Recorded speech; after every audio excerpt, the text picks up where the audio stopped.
The last thing I remember was my son's hand on my shoulder, his whisper a ghost in my ear. "Just rest, Mom. I'll take care of everything." I woke hours later to the icy realization that he had. In the 12 minutes it took for the sedative he'd slipped into my evening tea to drag me into an abyss, Julian had erased 40 years of my life, starting with the $317,000 I'd guarded since his father's death. I lay frozen in the pre-dawn chill of my old coastal Maine home, the faint, bitter aftertaste of chamomile and betrayal still coating my tongue. The phone on my nightstand was a block of cold glass, but it held a truth heavier than any anchor lost to the sea. This wasn't just about money. It was about the methodical dismantling of a life I thought was safe, and the hollow space where a son used to be. It began with a single, insistent vibration against the polished oak of the nightstand. Then another, and another, a frantic digital pulse in the silent house. My hand, stiff with the arthritis of 74 years, fumbled for the device. The screen glowed with a venomous light, displaying a cascade of notifications from the Casco Bay Mutual Bank. Each one was a hammer blow. Transfer initiated, $50,000. Transfer completed. Transfer initiated, $85,000. Transfer completed. The timestamps were clustered together, a frantic burst of activity between 2:14 a.m. and 2:26 a.m., while the sedative Julian had so lovingly prepared held me captive in my own bed. By the final alert, the total was a stark, unforgiving number: $317,000. Gone. My breath hitched in my chest, a ragged, painful thing. The house, a sea captain's relic that had stood against a century of nor'easters, suddenly felt fragile, its sturdy timbers groaning around me. This money wasn't a windfall. It was a testament. It was 40 years of my husband Robert's careful planning, of skipped vacations and patched-up cars, a bulwark against the uncertainties of old age. It was the promise he'd made to me before the cancer took him, that I would never have to worry, and Julian knew that. He knew the story behind every dollar. My mind, sluggish from the drug, replayed the previous evening in cruel, vivid detail. Julian had arrived just as the autumn sun dipped below the pines, painting the horizon in shades of bruised purple and blood orange. He was full of a feverish energy, his words tumbling out in a rush as he described his latest venture, some nebulous .com startup that promised to revolutionize online commerce. It was the same story I'd heard a dozen times before, each with a different name, a different cast of unseen partners, but always ending in the same quiet failure. Yet I listened, as mothers do, nodding as he paced the worn oriental rug in the living room, his hands gesturing wildly. He had seemed unusually attentive, fussing over the draft from the window, draping a quilt over my knees. He'd insisted on making me tea, dismissing my usual Earl Grey. "Something to help you relax, Mom," he'd said, his smile so bright it seemed to cast its own light in the dimming room. He'd returned from the kitchen with a steaming mug, the scent of chamomile and something else, something vaguely medicinal, rising from it. I remember the way his eyes darted to my laptop on the corner desk as I took the first sip. He'd asked casual questions that now felt like reconnaissance. Did I still use the same password for most things? Did the bank ever call to verify large transfers? Where did I keep the file with Robert's old account information? I'd answered him absently, my mind already feeling fuzzy, my eyelids heavy. I'd chalked it up to a long day of sorting books for the town library sale. "You look tired, Mom," he had murmured, his hand on my shoulder. "Go on up to bed. I'll lock up." That was the last thing I remembered clearly. His voice, a soothing poison. Now, sitting in the ruins of the morning, that memory was an open wound. The creak of the floorboards I'd heard in the dead of night, which I'd dismissed as the old house settling, now sounded like his footsteps moving from my office to the hall. The flicker of light under my door wasn't my imagination. It was the glow of my laptop screen as he systematically dismantled my life. I was Eleanora Vance, a woman who had spent 30 years as a town archivist, a keeper of records and histories. My life was built on order, on the careful preservation of facts. The irony was a bitter pill. I had spent my career protecting the stories of others, only to have my own plundered by the one person I believed was an immutable part of it. I reached for the phone, my thumb hovering over Julian's name. What would I even say? The accusation felt too monstrous to form. But as I sat there, the rhythmic crash of waves against the rocky shore outside my window seemed to offer a different counsel. This was not a moment for grief-stricken calls. Grief could wait. This was a moment for the cold, clear precision I had cultivated my entire life. Julian had made his move, believing his opponent was a frail old woman clouded by maternal love. He had forgotten who I was. He had forgotten that an archivist knows that the most powerful truths are not screamed but documented, and I would document everything. The first few days were a study in control.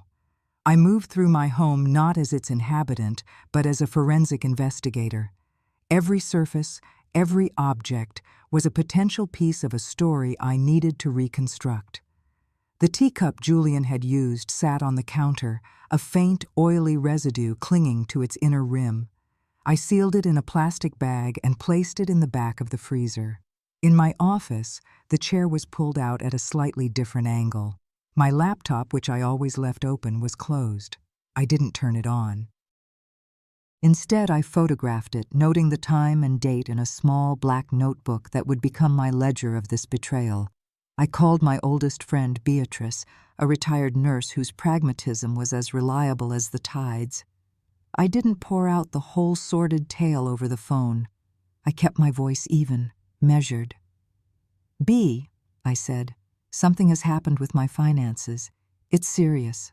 I need you to be my witness." She was at my door within the hour, her face a mask of concern, but her eyes sharp and assessing. She listened without interruption as I laid out the events of that night, my voice never wavering. I showed her the bank alerts, the timestamps, the impossible sum that had vanished. She didn't offer platitudes or outrage. She simply took a pen from her purse and said, "Tell me again about the tea. What did it smell like?" Together we began to build the foundation of my case. Beatrice remembered Julian mentioning a new doctor he was seeing, a holistic practitioner on the other side of the bay. A few discreet calls later, we learned the doctor specialized in herbal remedies, including a potent valerian root concoction known for its powerful sedative effects. The pieces were beginning to align. That afternoon, Beatrice's cousin, Alistair Finch, a semi-retired corporate lawyer who now spent his days fly fishing, met us in my living room. Alistair was a man of few words, with eyes that seemed to absorb everything. He examined the bank statements, the timeline I had meticulously crafted in my notebook, and the bagged teacup. "The bank will call this an authorized transfer," he said, his voice a low rumble. "The transactions originated from your device. They'll assume you've been the victim of a scam, or worse, that you're suffering from cognitive decline." He paused, letting the weight of his words settle. "Our first task is to prove otherwise. We need to prove intent and opportunity, and we need to do it without tipping our hand. Julian thinks you're still asleep, in more ways than one. Let him keep thinking that." Alistair's strategy was one of quiet, relentless pressure. The first step was to secure my digital life. He brought in a technician, a young man named Mr. Davies with a quiet demeanor, who specialized in what he called digital forensics. For hours, Mr. Davies worked on my laptop, his fingers flying across the keyboard. His discovery was chilling. A keylogger program had been installed 2 weeks prior during another of Julian's helpful visits. It had captured every password, every security question, every keystroke. But the final transfers hadn't been made remotely. The computer's logs showed it had been accessed directly, using my passwords, at precisely 2:17 a.m., on the night the money disappeared. "He was in this room, Mr. Davies said softly. his gaze sweeping over my small, book-lined office. He sat right in your chair. The violation was so profound it left me breathless. This space, filled with Robert's books and my research, had always been my sanctuary. Julian had turned it into a crime scene. The next phase was a deep dive into Julian's own precarious finances. Alistair hired a private investigator, a former state trooper who blended into the background like aging wallpaper. Within days, the investigator's reports began to paint a grim picture. Julian wasn't just failing at another startup.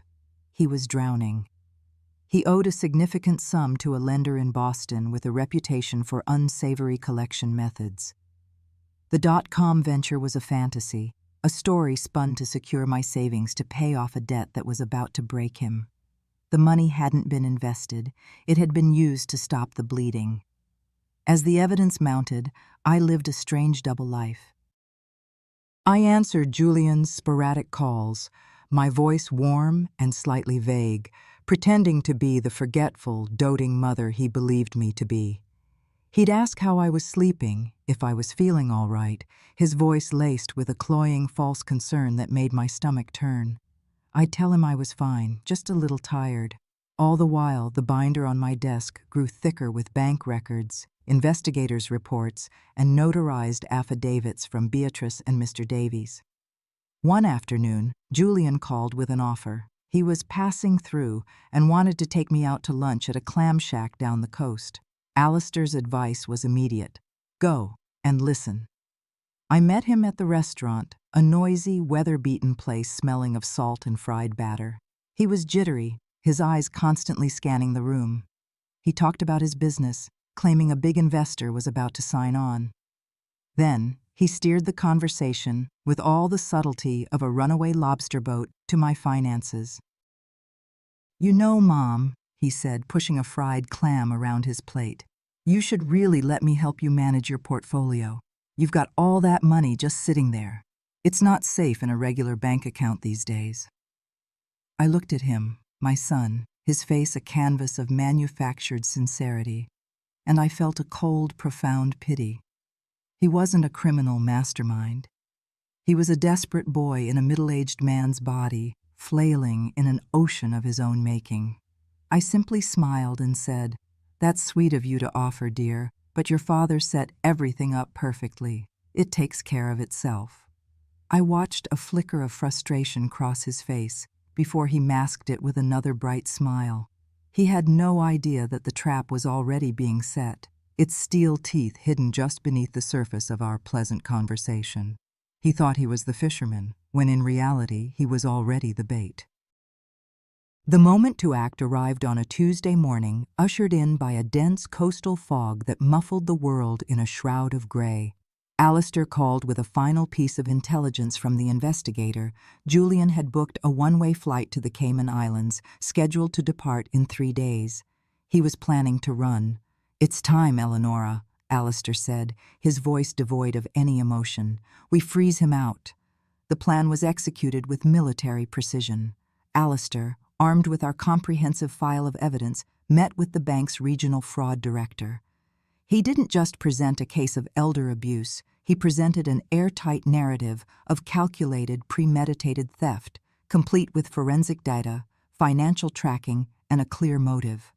The keylogger report was the linchpin, proving a level of sophistication that went far beyond a simple moment of weakness.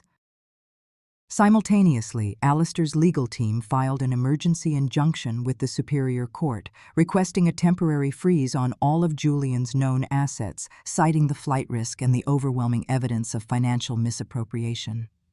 I spent that day at home, the fog pressing against the windows, the silence of the house a stark contrast to the storm of activity I had unleashed. I felt no triumph, only a grim sense of finality. I walked through the rooms, my hand trailing along the spines of Robert's books, my gaze lingering on a framed photograph of Julian as a boy, all freckles and missing teeth, beaming on the deck of our old sailboat. Where had that boy gone? When did the light in his eyes curdle into such desperate greed? The call came just after 3 p.m. It was Julian. His voice was a raw, strangled thing I barely recognized. "What did you do?" he choked out, the words laced with disbelief and fury. "My accounts, they're frozen. Everything. I can't even buy a cup of coffee. What did you do, Mom?" There was no false concern now, no pretense of love. There was only the raw, ugly sound of a cornered animal. I held the phone to my ear, the receiver cool against my skin. I took a deep breath, the salt-laced air filling my lungs. "I did what your father would have expected me to do, Julian," I said, my voice as calm and steady as the lighthouse beam that cut through the fog each night. "I took care of everything." I heard a strangled sob on the other end of the line before he hung up. I placed the receiver back in its cradle and looked out the window. The fog was beginning to lift, revealing the sharp, unforgiving edges of the rocks along the shore. The confrontation wasn't over, but the power had shifted. He had underestimated me, assuming my love for him was a weakness he could exploit. He never understood that the same love that had made me vulnerable was also the source of an unyielding strength. I had built a life on foundations of truth and integrity, and I would not allow it to be washed away by the tide of his desperation. The aftermath was a quiet, methodical unwinding. Julian, stripped of his financial mobility and facing the stark reality of legal intervention, had nowhere to turn. His frantic attempts to move the stolen funds into offshore accounts had been thwarted by the bank's swift action, leaving a digital trail that only further incriminated him. His attorney, a slick Boston lawyer clearly unprepared for the depth of evidence we had amassed, requested a meeting. We convened not in a sterile courthouse, but in Alistair Finch's office, a room that smelled of old leather and quiet authority. Julian sat opposite me, his face pale and drawn. He wouldn't meet my eyes. He stared at a point on the far wall, his hands clenched in his lap. He had aged a decade in a week. His lawyer did the talking, proposing a settlement. They would return a portion of the money in exchange for my agreement to drop all legal claims and, most importantly, to not press for criminal charges. Alistair let him finish his carefully worded proposal. The silence that followed was heavy, broken only by the ticking of a grandfather clock in the hall. Then Alistair slid a single, slim folder across the polished mahogany table. "This is not a negotiation," he said, his voice flat. "This is a list of our terms." Inside the folder was not a proposal, but a surrender. It detailed the full and immediate return of every stolen cent, plus interest and all legal fees incurred. It included a legally binding document in which Julian relinquished any and all future claims to my estate, present or future. And it included a signed confession, a detailed account of his actions, to be held in escrow by Alistair. This confession would remain sealed, Alistair explained, on one condition: that Julian enter a long-term treatment program for his gambling addiction, the root cause the investigator had finally uncovered, and adhere to its terms without fail. Any deviation, any missed payment, any attempt to contact me without prior legal consent, and the confession would be delivered directly to the district attorney's office. Julian's lawyer read the terms, his expression shifting from confidence to dismay. He whispered urgently to Julian, who finally lifted his head. His eyes met mine for the first time, and in them I saw not remorse, but the hollowed-out look of utter defeat. He gave a single jerky nod. The fight had gone out of him. It was over. Walking out of that office into the crisp autumn air, I felt a profound and aching emptiness. There was no victory in watching your child's life crumble, even if he was the architect of his own ruin. The money would be returned, the legal structures would protect me, but the fabric of my family had been irrevocably torn. In the months that followed, I rebuilt my life with the same quiet deliberation I had used to dismantle Julian's betrayal. The money, when it returned to my account, felt different. It was no longer just a symbol of Robert's love and care. It was a testament to my own resilience. I sold the old sea captain's house, with its ghosts and its painful memories. I bought a smaller cottage in town, a place filled with light and overlooking the community garden. I didn't want the money to be a source of fear or a monument to what I had lost. So I used a portion of it to establish a small foundation in Robert's name. The Vance Grant now provides funding for financial literacy programs for seniors and support for families dealing with the fallout of addiction. It was a way to transform the poison of Julian's actions into an antidote for others. It was a way of rewriting the ending of my story. True strength, I learned, isn't found in the loud, dramatic confrontations.